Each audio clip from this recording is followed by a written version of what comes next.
Ce soir, 20h20 à la causerie. Nous revenons sur les violences domestiques avec comme invitée Catherine Macaire, psychothérapeute.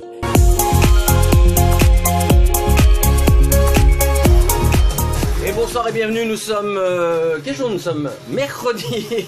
Et c'est la causerie des amis. Et comme promis, nous allons parler de la violence domestique. Alors que ce soit pour les hommes, pour les enfants ou pour les femmes. Et je vais commencer par cette jolie phrase.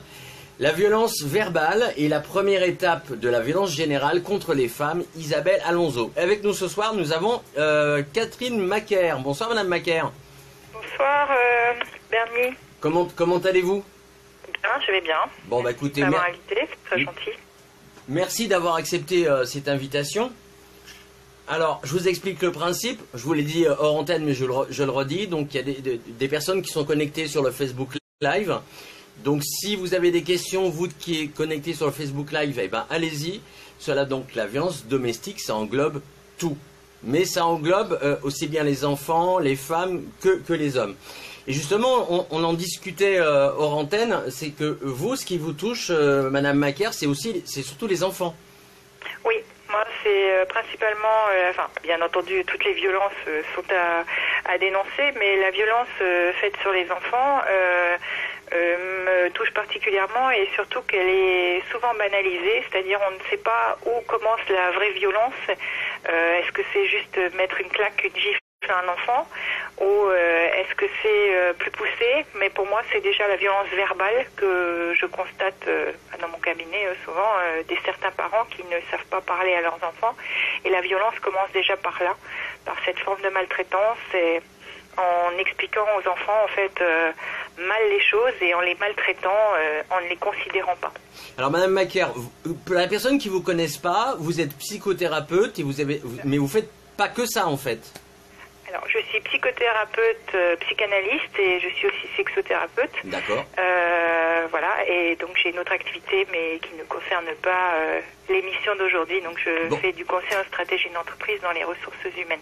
Ah bah dites donc, tout un programme. Je sais aussi que vous travaillez... Tout est lié, tout fait partie de la psychologie en fait. Et je sais que vous travaillez aussi chez nos confrères de Guadeloupe, la première. Non, je ne travaille pas chez eux, mais je suis intervenante régulièrement pour des sujets délicats sur Guadeloupe première. Je suis intervenue aussi sur RCI dans des émissions particulièrement sur la sexualité. Ouais. Et je fais des conférences avec une consoeur, Nathanaël Soutenard, avec qui on essaye de faire des conférences pour que le public puisse... venir et constater que la psychologie elle fait partie de notre vie et que c'est important aussi de prendre en considération les uns les autres. Bon alors je parlais de Guadeloupe la première, je tiens à saluer Eddy Nedelkowski. Eddy, je te salue. Des Fontaines. Non mais on va y aller tant qu'à faire.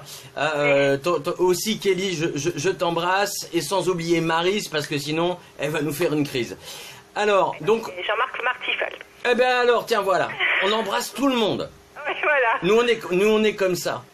Donc je vous rappelle, si vous avez des questions, salut Marie, salut Dimitri, salut Régine, si vous avez des questions par rapport aux violences domestiques, donc on s'adresse pas que forcément aux femmes ou qu'aux hommes ou qu'aux enfants, c'est vraiment, ça englobe toutes les violences domestiques. Et justement, c'est pour ça que j'ai commencé la causerie en disant que cette violence verbale, c'est la première étape vers la violence, alors générale contre les femmes, c'est Isabelle Alonso qui est chienne de garde qui le dit, mais on va englober ça sur tous les êtres humains en fait.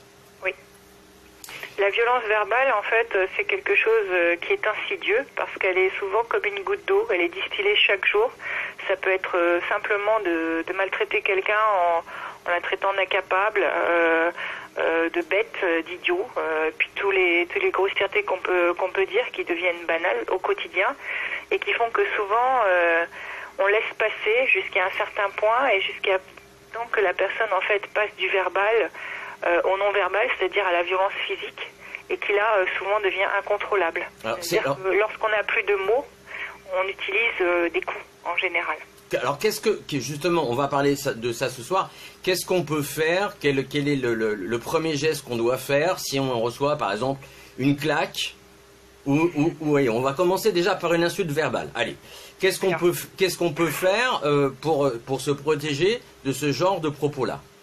Alors, se protéger en disant que quand ça peut arriver à n'importe qui d'avoir un excès de colère et d'utiliser un vocabulaire qui est inapproprié. Alors quand il y a une rémanence justement. Alors quand on se rend compte de ça, lorsque la victime se rend compte de ça et que c'est récurrent, c'est-à-dire c'est une personne qui va toujours utiliser le même vocabulaire, c'est déjà de dire à la personne qu'on ne lui permet pas de nous parler comme ça. C'est-à-dire de lui demander à quoi ça lui sert de nous parler comme ça et donc d'interdire de nous parler comme ça.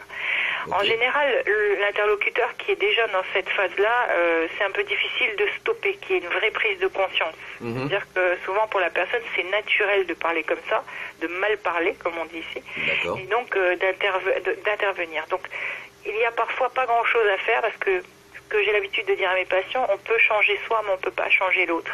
Donc lorsqu'on a dit une ou deux fois que ça ne nous convenait pas, qu'on n'avait pas envie que l'autre nous parle comme ça, si la personne ne comprend pas, la seule chose c'est de partir. Parce qu'il n'y a pas d'autre solution. Donc en gros c'est une fuite, mais c'est pas forcément négatif quand on parle de fuite. C'est pas une fuite, c'est-à-dire qu'on ne peut pas aller à l'encontre de quelqu'un qui ne veut pas comprendre. D'accord, donc on les vit. Moi quand on m'amène quelqu'un et que la personne n'est pas motivée à changer, qu'elle ne prend même pas conscience qu'elle a un problème, parce qu'elle me dit ben non, moi je suis comme ça, moi-même je peux parler toute la journée, je ne peux rien faire pour convaincre quelqu'un que ce n'est pas la bonne manière de parler. Lorsque je reçois des parents qui m'emmènent un enfant en me disant l'enfant a un problème, l'enfant à l'école se comporte mal, etc. Et que je comprends que c'est parce que l'enfant mime des situations familiales. D'accord. C'est-à-dire va voir que le papa maltraite la maman ou inversement, la maman maltraite le papa. Dans ces cas-là, il reproduit l'acte alors. Il reproduit le geste. Voilà, il reproduit en fait ce qu'il entend, ce qu'il voit. D'accord. Récemment, j'ai eu un cas, un petit garçon qu'on m'a amené, il mettait des coups de boule, il avait 7 ans, il mettait des coups de boule à ses camarades à l'école. Ouais. Maman s'est fait appeler par la maîtresse, etc., ne comprenait pas. L'enfant m'amène l'enfant, donc la maman a cette démarche, et dit je ne comprends pas, qu'est-ce qui se passe. Je discute avec l'enfant en tête à tête, je l'interroge, enfin, je fais mon travail, et l'enfant m'explique que il met un coup de boule parce que son camarade l'a énervé, comme son papa mit un coup de boule à sa maman. D'accord. Donc, quand j'interroge la maman me dit oui, ça n'est arrivé que 2 fois. Mais l'enfant a compris que l'homme, enfin le papa, lorsque la maman ne répondait pas suffisamment correctement, le papa a utilisé le coup de boule. Un enfant de 7 ans ne reproduit que ce qu'il voit. Pour lui, le père, c'est un référent, c'est le masculin, ou la maman. Donc en fait, cet enfant n'avait pas de problème particulier de comportement violent, c'est juste qu'il reproduit des situations qu'il connaît déjà. Et la maman a pris conscience, j'ai demandé à voir le papa a pris aussi conscience, bon il se sentait pas très à l'aise, mais c'est quand même, je tiens à dire, assez rare que les gens prennent conscience, parce que souvent quand je le dis, eh bien on me dit bah oui mais comment il faut faire, donc quand j'explique qu'on peut éduquer sans frapper, ça paraît toujours un peu aberrant, mais oui c'est possible d'éduquer sans frapper. À partir de quel âge on commence à faire justement ce mimétisme? Très tôt. Les enfants, dès qu'ils sont conscients, donc vers 3 ans à peu près, les enfants reproduisent des situations. Oui. C'est-à-dire qu'ils ne sont pas encore dans la verbalisation correcte, puisque le vocabulaire n'est pas suffisamment établi. Donc, mais souvent, ils vont répéter le même mot qu'ils vont entendre tout le temps. Alors, il va y avoir un enfant qui va répéter un mot qui est récurrent dans une famille. Ou un geste. Ils vont avoir. Il y a des enfants, des fois, ils lèvent la main facilement. Parce qu'ils ont vu, par exemple, le papa ou la maman qui levait la main, alors soit vis-à-vis d'eux, par exemple un parent qui veut se faire obéir, lève la main sans frapper devant l'enfant, comme pour lui dire bah, si tu continues, je vais te mettre une claque. Et l'enfant reproduit ce geste, sans savoir vraiment quelles sont les conséquences. Donc c'est le mimétisme qui va devenir un ancrage et qui va devenir en fait quelque chose d'habituel, que l'enfant ne va même plus se rendre compte, ne va même pas savoir quelle est la signification, et c'est quand plus tard il va avoir affaire à des éducateurs, c'est-à-dire des instituteurs ou des personnes qu'il voit dans le domaine du sport, peu importe, qu'il va comprendre que non, c'est pas un geste qui est forcément bien. Alors j'ai une question sur Facebook. Dimitri pose la question, ça arrive souvent qu'il donne des coups de boule à sa femme, donc il est très surpris. Et est-ce que de la violence, c'est au bout de 2 fois? La violence, c'est au bout d'une fois. Voilà, donc Dimitri... C'est le premier pas qui compte, pas la deuxième fois. J'ai une question sur WhatsApp, je vous rappelle aussi que vous pouvez m'envoyer des WhatsApp. Comment agir face à une femme qui nous raconte ses violences psychologiques et physiques, allant jusqu'au viol conjugal, et qui refuse de dénoncer par peur? Alors, si c'est une amie qui parle à une amie, ou enfin, bref, ou si on parle à un conjoint, c'est de poser la question à cette personne donc qui en parle. Ça veut dire que c'est une souffrance pour elle. Pourquoi elle ne dénonce pas? Est-ce que si c'était sa fille, sa sœur, sa mère qui avait vécu la même chose, est-ce qu'elle la pousserait à ne rien dire? La peur de quoi? La peur de son bourreau? Et est-ce que la justice n'est pas là pour justement nous aider les victimes à franchir le pas? Alors, je tiens à préciser que par exemple dans un cas de viol ou de violence, on n'est pas, il y a d'autres procédures que d'aller à la police directement ou à la gendarmerie. Ah bah préciser, c'est très bien, Madame Macquart, allez-y, précisez. Je vais vous expliquer. En fait, il y a une procédure que j'accompagne parfois des victimes de viol. Oui. C'est d'écrire directement une lettre au procureur. Oui. Qui forcément ouvrira une enquête. Donc en mettant son nom, etc. Le procureur a l'obligation d'ouvrir une enquête sur dénonciation sur une lettre, donc la victime va écrire une lettre en expliquant les faits et l'adresser directement au procureur de la République de son département. Le procureur ouvrira une enquête et à partir de là, il déclenchera une procédure. Donc, il n'est pas obligé, si c'est très difficile d'aller porter plainte, souvent c'est pour des faits qui se sont passés, par exemple, il y a longtemps. J'ai accompagné des personnes qui ont subi des viols il y a 15 ou 20 ans, puisque la prescription a augmenté. Donc, on peut porter plainte très longtemps. Il n'y a pas de preuves physiques. Il y a des preuves psychologiques. Pardon, j'allais y venir. La prescription est de combien d'années, en fait? Elle est de 30 ans maintenant. 30 ans, d'accord. Donc, ça soit... que ça soit... Les viols. Pardon, allez-y. Pour les viols. D'accord, ok. Bon, j'espère qu'on a répondu au message WhatsApp. Quels sont les alors justement, cette lettre qu'on écrit au procureur, elle peut pas être anonyme, il faut bien qu'elle soit nominative. Non. Hein. Oui. D'accord. On peut se faire aider par un psychologue, un psychiatre, un médecin pour l'aider à rédiger cette lettre. Déjà, il faut rappeler aux victimes de violence, que ce soit viol ou autre, qu'il est important d'être reconnu comme une victime pour pouvoir guérir. C'est-à-dire de passer à l'autre étape parce qu'on ne reste pas une victime toute une vie. On est victime à un moment donné dans sa vie et le but, par exemple, d'aller voir un psy, c'est de sortir de cet état de victimisation pour ne plus donner d'emprise à son agresseur. Parce que la problématique, c'est que souvent, en restant dans la victimisation, on laisse l'agresseur prendre le dessus sur nous toute notre vie juste par la peur. Et l'objectif, c'est de ne plus avoir peur, parce que c'est fini, c'est terminé, et on fait le nécessaire. Et déposer plainte, même si parfois il n'y a juste qu'un rappel à la loi, parce qu'il n'y a pas suffisamment de preuves, c'est déjà être reconnu comme une victime. Et donc, de pouvoir faire un travail de réparation après. Et comment on fait pour enlever ce sentiment de honte parce qu'on s'est fait violenter, parce qu'on s'est fait tabasser ou molester? Eh bien, on doit faire un travail sur soi, comprendre quel est le mécanisme qui a emmené à ça, qu'est-ce qui a fait que dans l'enfance ou dans l'adolescence, on a été amené à se soumettre à une forme d'autorité, enfin ce que l'on croyait d'autorité, et qu'on n'avait peut-être pas suffisamment confiance en soi, d'estime de soi. Et qu'est-ce qui fait qu'on pourrait aujourd'hui travailler sur ce sujet pour que ça n'arrive plus, pour mettre des barrières, c'est-à-dire prendre conscience de pourquoi je me suis mise dans cette situation, à accepter la première claque ou le premier mot déplacé, et que pourquoi je n'ai pas su freiner cette montée en puissance de violence qui m'a amené peut-être des fois des mois, voire des années à rester dans cette situation. D'accord.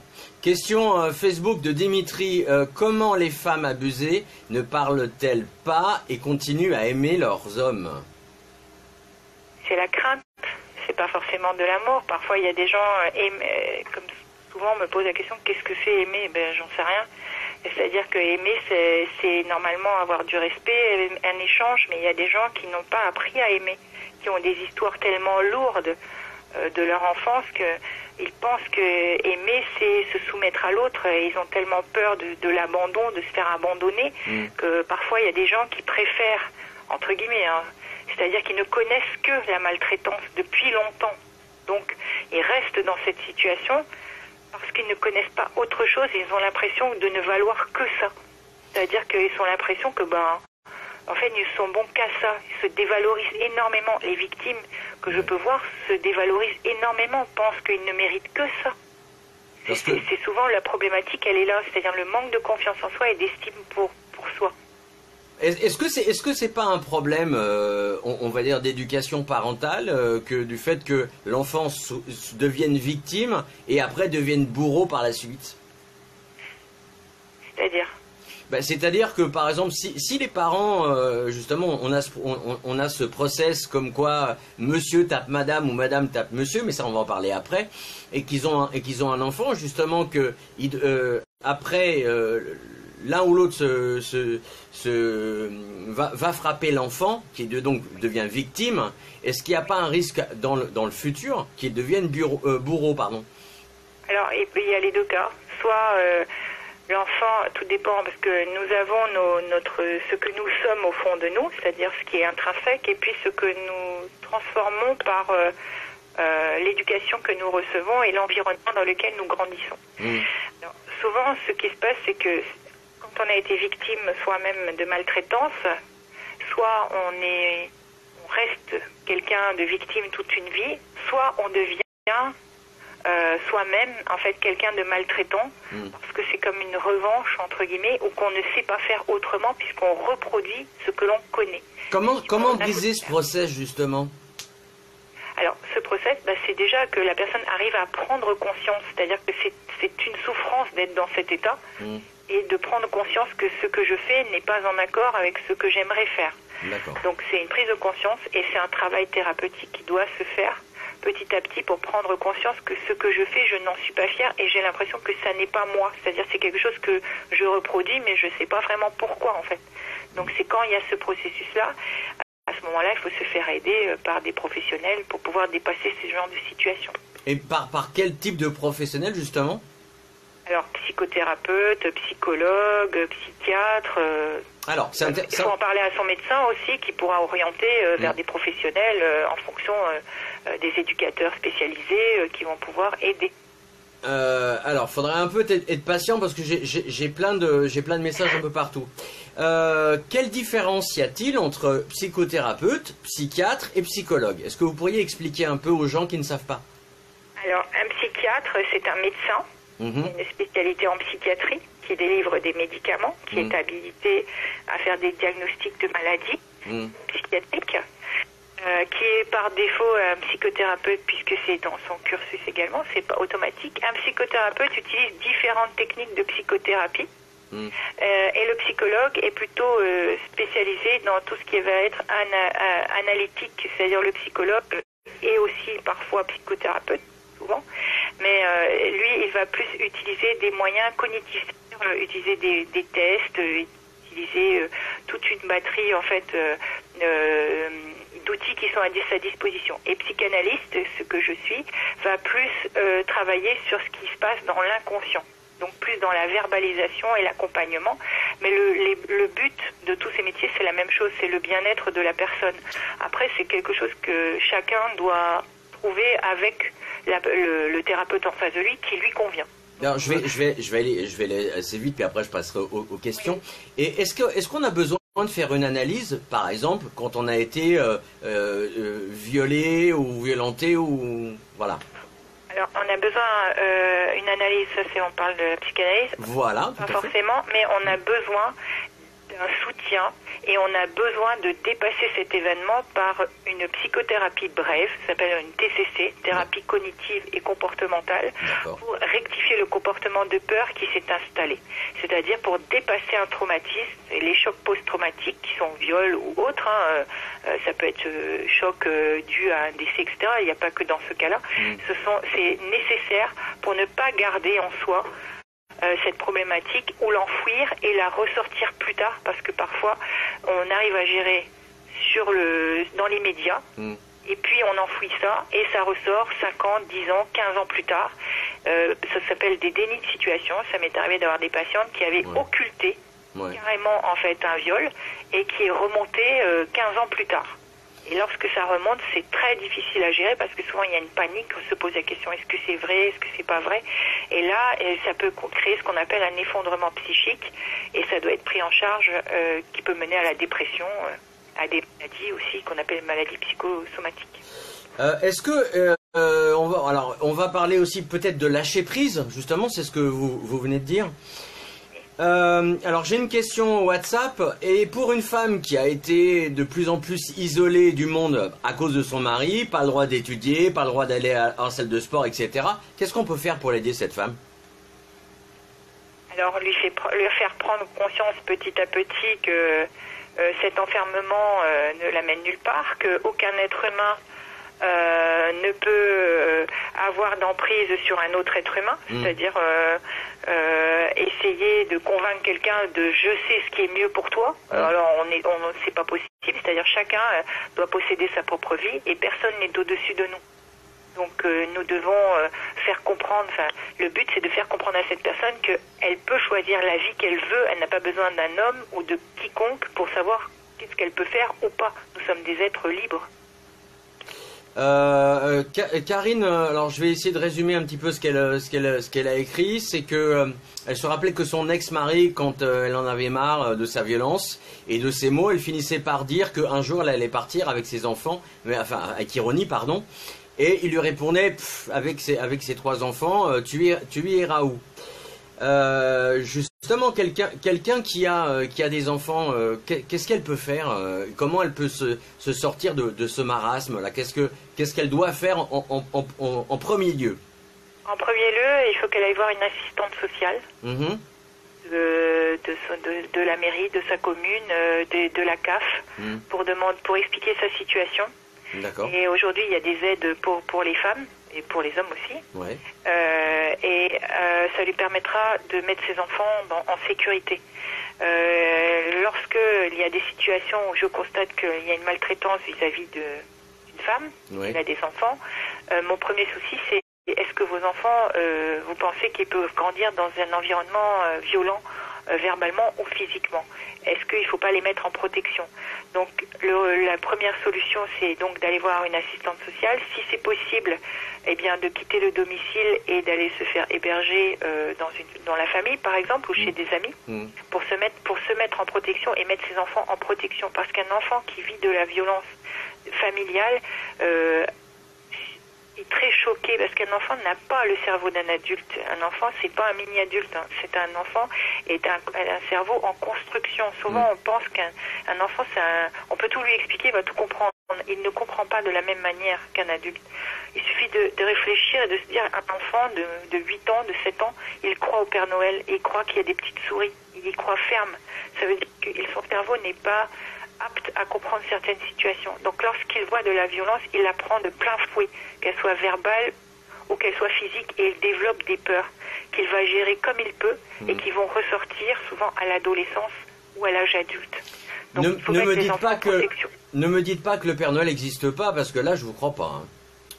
Oui, Dimitri pose la question, y a-t-il une pathologie pour les personnes qui battent par amour? Non. On ne peut pas battre par amour. Par définition, si on bat, c'est qu'on n'aime pas. C'est qu'on cherche à détruire soit quelque chose chez l'autre qui nous renvoie à nous-mêmes, puisque l'autre est un miroir pour nous. Ouais. Donc quelque chose qui nous exaspère. Soit on cherche à assouvir, à essayer de réparer quelque chose qu'on a vécu.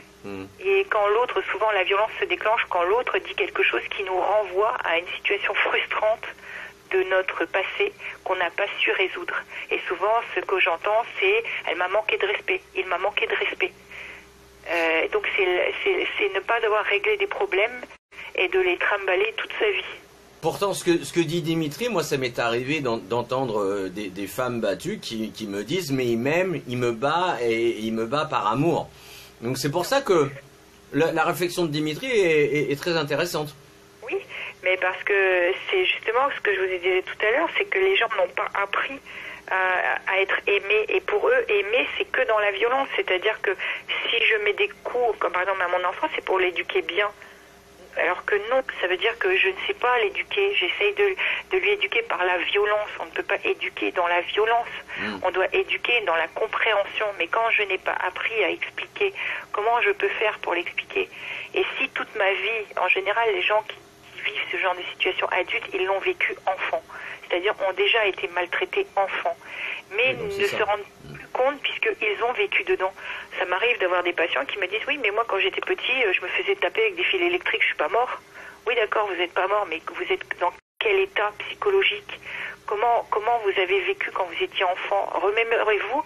Des fois, je demande aux patients de faire l'exercice de regarder dans la rue qu'est-ce que c'est un enfant de 5 ou 6 ans, physiquement. Est-ce qu'on imagine, quand nous avions 5 ou 6 ans, de se faire taper avec des fils électriques ou avec un balai ou je ne sais quoi, avec le regard qui va avec du parent, c'est-à-dire humiliant, écrasant, et comment l'enfant peut réagir? Donc, quand nous réfléchissons avec notre esprit d'adulte, mais il faut se repositionner dans l'enfant que nous étions. Donc quand on devient adulte, on garde ces stigmates de l'enfance, et s'ils n'ont pas été résolus, alors quand l'autre nous parle, des fois on peut apercevoir par exemple son père, sa mère qui nous tapait, ou qui nous parlait mal, et on va réagir. Et c'est ça qui va faire qu'on va aller dans la violence. C'est vrai qu'on n'a pas la même logique, nous, en tant qu'adultes, au niveau de la réflexion, qu'un enfant. J'ai un témoignage de Karine qui dit « Moi, c'est mon médecin qui m'a aidé à partir en me faisant prendre conscience qu'il faut que je choisisse entre le bien-être et l'amour de mes enfants ou celui que je lui portais parce que nous sommes en danger et que je mettais mes enfants en danger aussi physiquement, moralement et que je mettais aussi en danger l'équilibre de mes enfants. » Ça c'est criant de vérité. Merci, merci Karine. Tout à l'heure on parlait de... oui, on parlait d'hébergement. Est-ce que vous pensez qu'il y a assez d'hébergement pour les femmes qui sont justement dans la détresse? Parce que j'ai un peu regardé, j'ai fait des recherches et je vois à chaque fois c'est des petites places, c'est 12, 20, maximum 25 places. Combien il y a de places d'hébergement pour les femmes, vous le savez, vous ou pas? En Guadeloupe, non, je ne sais pas. Mais je sais que j'ai travaillé en institution, que en fait, des fois, il n'y a pas les places qui sont répertoriées, mais par contre, on aide à loger dans d'autres endroits. On trouve toujours une solution pour... En général, les femmes battues avec des enfants sont toujours pris, même sans enfants, sont toujours pris en charge et on trouve toujours une solution. D'ailleurs, c'était une question de Régine. Existe-t-il des centres d'accueil pour femmes et enfants en détresse en Guadeloupe? Oui, ça existe, mais là, j'ai pas de tête, j'ai pas les adresses, mais ça existe, oui, bien sûr. C'est répertorié auprès du palais de justice au niveau des affaires familiales. D'accord, mais alors donc, c'est une femme seule qui va être maltraitée, ne sera pas forcément accueillie en foyer? Si, elle sera accueillie, en tout cas, même si elle n'est pas en foyer, on l'orientera en fait vers soit on l'aidera à s'héberger ailleurs pour la mise en protection, ça s'appelle la mise en sécurité des personnes qui sont maltraitées. Oui, on ne laisse pas les gens comme ça. En France, c'est quand même très bien cadré. Alors là, je vais carrément aller dans l'excès, dans le trash. Admettons que monsieur tue madame et qui se suicide ensuite. Qu'est-ce qu'on fait de cet enfant et comment l'accompagner? Alors les enfants sont placés. Donc le juge ordonne un placement. Alors soit ils sont placés dans les familles quand il y a une possibilité que les familles accueillent, les grands-parents, les frères et sœurs. On les accueille, donc on cible les familles proches. Et quand ça n'est pas possible, les enfants sont placés en fait dans des maisons. Oui. Des maisons d'enfants, c'est-à-dire ce sont des petites structures qui regroupent des enfants par exemple entre 5 ans et 12 ans, et il y a des maisons entre 12 et 18 ans. Alors moi, à l'époque, il y a un petit moment, c'était pas mixte, mais ce l'est toujours pas. C'était soit des maisons avec des filles, soit des maisons avec les garçons. Et il y a 24 heures sur 24 des éducateurs spécialisés qui sont là, et il y a une vraie vie de famille, c'est-à-dire que ce sont des maisons à taille humaine où maximum il y a peut-être 10 enfants, et il y a des éducateurs qui sont là et qui se relaient toute la journée et qui s'occupent des enfants. Et après, on voit si l'enfant va être placé dans une famille d'accueil ou pas. Alors justement, comment ça se passe quand un enfant sort de ce type de situation en famille d'accueil? Psychologiquement, comment vous pouvez l'accompagner, éventuellement si vous l'accompagnez? Ou comment on peut l'accompagner Alors, cet enfant-là, il faut déjà l'accompagner, voir quel est le choc traumatique dont il souffre. Souvent, on essaye de les déculpabiliser parce que souvent, les enfants culpabilisent. Parce qu'ils pensent qu'ils auraient dû intervenir, qu'ils auraient dû s'interposer, qu'ils auraient dû signaler, mais comme ils ne savent pas à qui signaler, parce que souvent il y a une pression telle dans les familles que par exemple les enfants n'en parlent pas à l'école, aux instituteurs, à leurs enseignants, même à leurs familles proches. Donc il y a de la culpabilité de ne pas avoir dénoncé. Il y a aussi la culpabilité de se dire pourquoi je suis née dans une famille comme ça. Moi j'ai le cas d'une patiente qui et son papa qui avait violenté sa maman et qui avait aussi violenté ses frères et sœurs. Oui. Et le papa est en prison. Et cette jeune fille avait beaucoup culpabilisé parce qu'elle avait témoigné, entre guillemets, contre son papa. C'est-à-dire avait expliqué les violences qu'elle vivait dans la maison. Donc les enfants sont toujours dans une posture très difficile. Donc l'accompagnement, c'est de les déculpabiliser, de leur rendre leur vie d'enfant, qu'ils vivent le mieux possible leur enfance et leur adolescence dans un accompagnement en fait serein. Ce qui est intéressant, ce que vous avez dit tout à l'heure, c'est que justement à l'école on n'en parle pas. Est-ce qu'on ne devrait pas justement faire des campagnes de prévention face à la violence dans les écoles? Du moins, si elles existent déjà, est-ce qu'on ne devrait pas les faire un peu plus fortes, justement pour prendre conscience, ou faire prendre conscience aussi bien aux enfants qu'aux parents qu'il y a des possibilités de se faire aider? Oui, en fait, oui, il y a peu de conseils, peu d'organisations où on explique la violence. On va beaucoup expliquer aux enfants certaines situations par rapport à des étrangers qu'on ne peut pas parler dans la rue, etc. Mais la violence, elle est quasiment tout le temps intrafamiliale. Et ça, on n'en parle pas. Le viol, par exemple, moi j'ai fait plusieurs émissions sur ce sujet, en expliquant que le viol, il est commis en interne, c'est-à-dire tout le temps dans des cercles proches en majorité. En France, il n'y a pas de statistiques vraiment sur ce sujet. Au Canada, oui, qui se rapproche en fait des statistiques européennes, c'est qu'il y a à peu près, dans les cas de viol, 95% des viols qui sont commis en intrafamilial. D'accord. Parents proches, cousins, cousines, etc.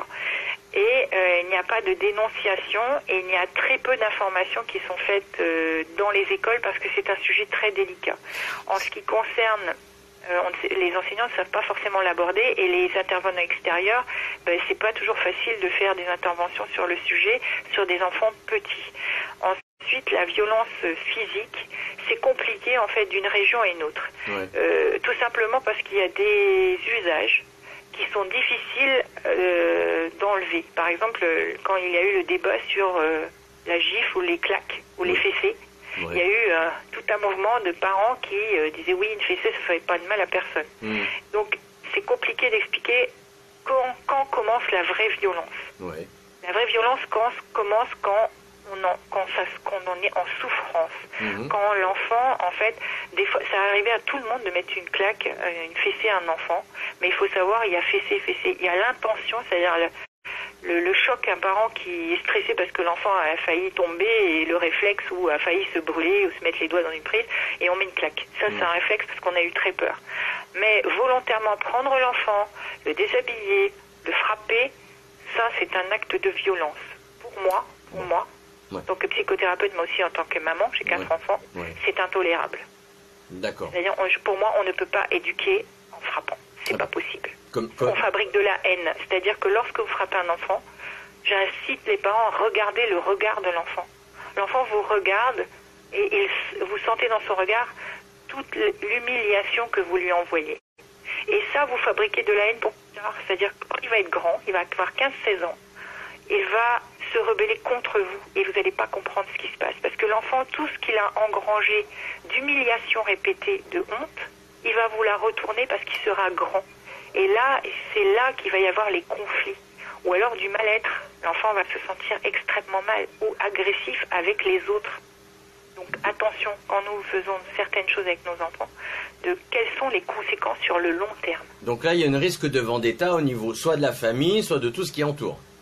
Oui, C'est-à-dire il y a cette comme une cocotte minute, c'est-à-dire ça bouge, ça monte et l'enfant a besoin d'exprimer ce qu'il ne pouvait pas. Un enfant, il ne peut pas, lorsqu'il a mal, vous le frappez, il a mal, il peut pas vous mettre une claque, puisque sinon vous allez lui en mettre une autre encore en plus, parce qu'on ne tolère pas que l'enfant puisse se rebeller. C'est-à-dire si un parent estime que je lui mets une claque parce qu'il l'a mérité, si l'enfant a mal et qu'il se retourne et qu'il a un geste, le parent va surenchérir parce qu'il ne tolère pas que l'enfant puisse aller contrecarrer son autorité. Mais ça, l'enfant va l'intégrer.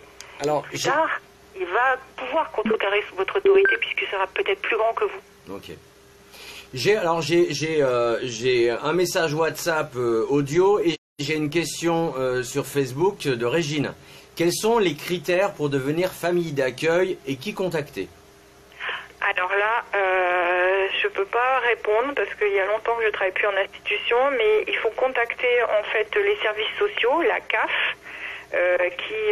qui pourra donner les renseignements, et les assistantes sociales qui pourront aussi vous donner les renseignements. Mais en général, c'est la CAF, c'est auprès de la CAF ou auprès aussi, je crois, des tribunaux qui sont spécialisés donc dans les affaires familiales.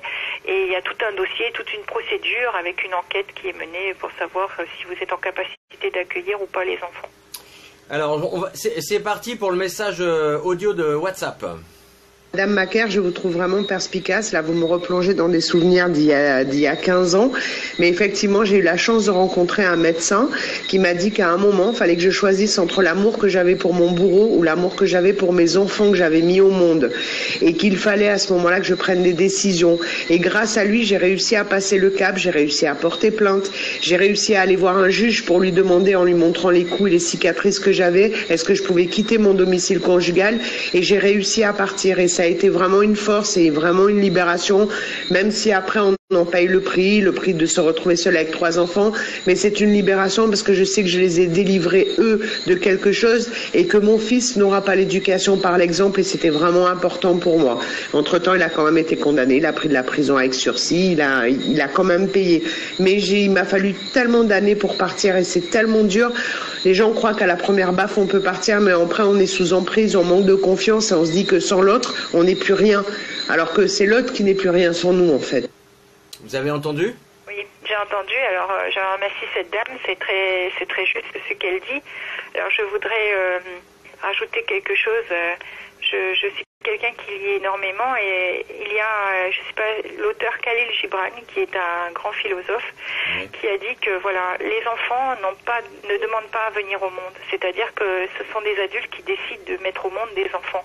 Nous leur devons en fait à nos enfants de les emmener le plus loin possible dans la vie avec une boîte à outils. Et les enfants, sans nous, ils ne peuvent pas grandir. Donc le choix, il est vite fait. Si on est avec un conjoint qui est maltraitant, homme ou femme, c'est sauvegarder ces enfants qui n'ont pas demandé à venir au monde. Et il n'y a rien qu'un parent puisse faire de mieux que de mettre ses enfants en sécurité. Je sais que c'est très difficile lorsqu'on est sous emprise de quelqu'un de sortir de cette situation. Mais il y a en France, c'est une chance de pouvoir se faire accompagner et que beaucoup de médecins sont capables d'écouter. Il faut juste oser dire, c'est ça qui est important. D'abord pour soi et aussi pour l'image de soi et de l'image qu'on va transmettre à ses propres enfants pour qu'ils ne reproduisent pas et qu'ils soient fiers.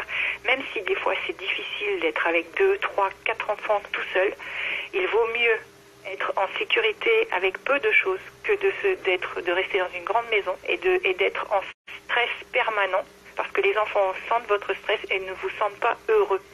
Donc il faut faire des choix. Je sais que c'est difficile, mais il ne faut pas hésiter à se faire accompagner, parce qu'il y a de l'écoute. C'est bien parce qu'en fait vous donnez quand même un message d'espoir à toutes ces victimes. Oui, il le faut, parce que les gens qui poussent la porte d'un cabinet, peu importe lequel, ça peut être parler à son kiné, ça peut être parler à n'importe qui, les personnes qui sont aidantes, qui sont dans l'écoute, sont capables de vous booster. Ça peut être des fois des amis. Il faut oser en parler, c'est-à-dire il ne faut pas se dire je suis tout seul, parce qu'il y a beaucoup de gens qui sont maltraités. Et dès qu'on ose, parce que la force de son bourreau, souvent que ça se passe entre 4 murs et que personne n'est au courant.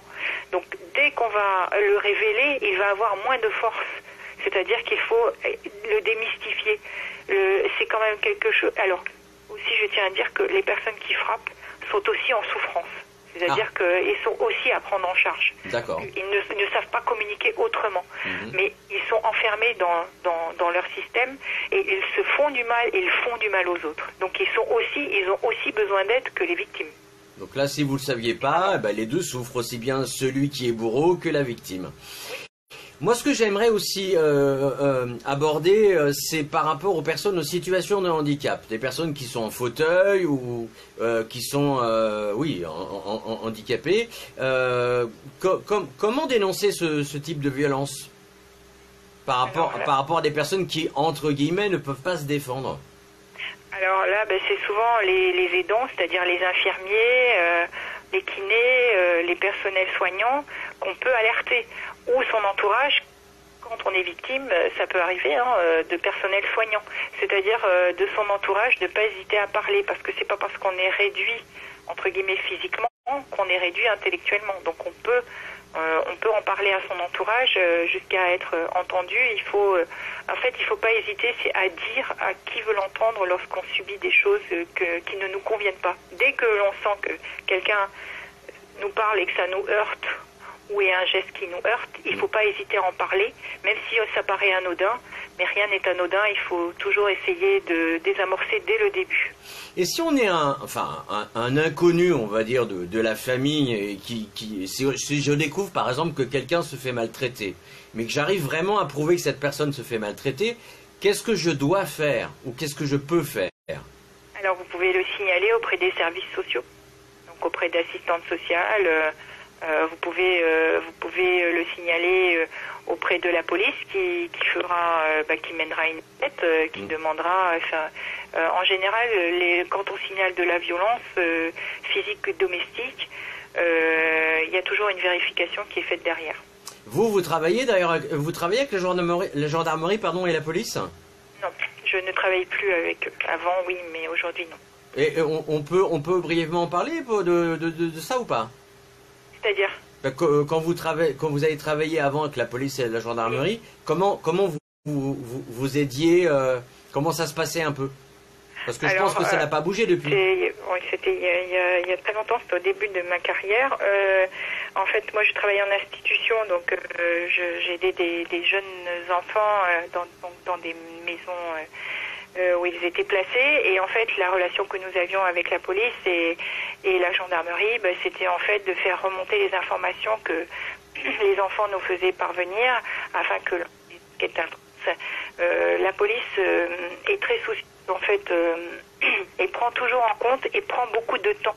Souvent les gens se plaignent du temps qui est pris pour les enquêtes, mais c'est normal parce que il y a quand même une présomption d'innocence pour être sûr qu'on ait entendu toutes les parties et qu'on ne se trompe pas. C'est-à-dire on ne va pas enlever des enfants d'une famille comme ça du jour au lendemain. C'est qu'il y a quand même une enquête qui est menée. Mais la protection des mineurs reste en fait prioritaire. C'est-à-dire que si on sent qu'un enfant est en danger, l'enfant va être retiré momentanément de la famille. Le juge des affaires familiales va être placé à la DAS pendant un certain temps ou en foyer afin que l'enquête puisse être menée sereinement. Et ça prend combien de temps environ entre le moment où le drame s'est passé et où la gendarmerie ou la police justement commence à faire ce type d'enquête et sépare momentanément les enfants ou les personnes? Dès qu'il y a un signalement de violence, l'enquête est déclenchée. C'est-à-dire que dès qu'il y a un signalement de violence, ça va très vite, surtout s'il y a des mineurs. En général, la police ou la gendarmerie, l'enquête démarre au bout de 8 jours. Après, enlever des enfants d'une famille, tout dépend de la gravité des faits et de la constatation des faits. Ça, c'est le procureur de la République qui décide en fait de comment se passe la situation après coup. Bon, il y a une question Facebook Live, mais à mon avis, vous n'allez peut-être pas pouvoir y répondre. Régine nous dit, désormais, comment la police accueille-t-elle les victimes au niveau psychologique? J'ai pas entendu la question. Je repose la question, c'était donc de Régine. Désormais, comment la police accueille-t-elle les victimes au niveau psychologique? Est-ce que ça n'a pas de changer, je pense, si? L'accueil psychologique, bon, si dernièrement j'ai eu un cas, l'accueil alors moi j'y étais pas présente, mais la personne m'a relaté les faits. L'accueil psychologique, il y a quand même eu beaucoup de précautions qui ont été prises. Le personnel est quand même formé à recevoir des victimes. Donc il y a eu un accueil psychologique qui a été mis en place. Et ensuite, il y a l'UMJ, donc l'unité médico-judiciaire qui est au CHU. Donc il y a un psychologue, il y a un psychiatre qui accueille et qui ensuite oriente vers un psychologue ou un psychothérapeute afin que la personne puisse être suivie après. D'ailleurs, je les salue parce qu'ils font un travail formidable. Donc ça c'est fait. Est-ce qu'on pourrait un peu aller sur vite fait sur la... Je sais qu'on est un peu limite au niveau du temps, il reste 6 minutes grand maximum. La violence sur les hommes, comment ça se passe? Parce que c'est vrai qu'on parle souvent des femmes, mais aussi les hommes sont aussi battus. Alors ça peut surprendre comme ça. Quoi, un homme se fait battre, c'est pas possible? Eh bien apparemment, oui. Est-ce que vous pourriez en parler? Alors, la violence faite aux hommes, oui, elle existe. Alors, elle est très peu médiatisée parce que on a toujours le sentiment que un homme c'est fort et ça peut pas se faire battre. Or, c'est faux, ça existe. Hein. La souffrance psychologique aussi chez les hommes existe. Il y en a, c'est pas tellement dénoncé, donc il n'y a pas trop de statistiques sur le sujet. C'est quand même assez rare. Moi, j'en ai vu rarement en cabinet privé, mais ça existe et la souffrance, elle est, je dirais, un peu plus forte parce que comme c'est quelque chose qui n'est pas courant, les hommes ont très honte en fait de cette situation. Les femmes, en fait, c'est comme si une femme battue, c'est quelque chose qui fait partie en fait de notre société.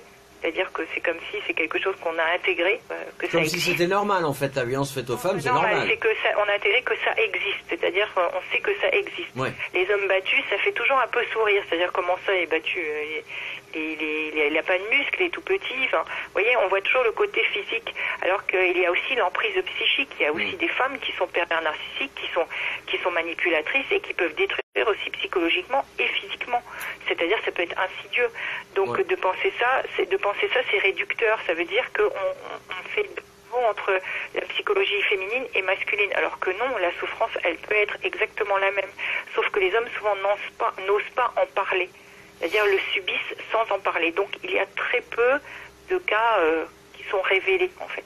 Bon, moi ce que je vous propose, c'est une prochaine causerie, on parlera justement des pervers narcissiques, parce que je pense qu'on a plein de choses à dire là-dessus, et ça peut être très intéressant. En tout cas, Catherine Macaire, je vous remercie, et comme on dit souvent dans la causerie, maintenant qu'on est amis, on peut se tutoyer ? Oui, on peut. Alors Catherine, je te remercie, je vous remercie à tous d'être venus comme tous les soirs fidèles à la causerie des amis. Je vous dis demain 20h20 pour un autre sujet. Allez, bye bye, je vous embrasse.